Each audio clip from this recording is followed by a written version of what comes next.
To factory reset your Dreame L10s Pro 2nd generation, first of all you will need to open this hatch right here where you can find a dustbin and water tank.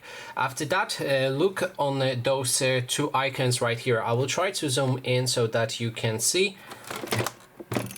These two specific icons, one has a Wi-Fi sign and there's a LED lamp next to it, and other looks like a circle with the arrow. So what we want to do is grab something that is thin enough to fit into this gap right here, and then you need to press and hold to this gap while your robot is powered on until it says that it's restoring to factory settings. Restoring to factory settings. And after that you can let go of the button, wait a couple of moments until a robot stops making any sound, and then you can power it off. And that is basically everything. Thanks so much for watching.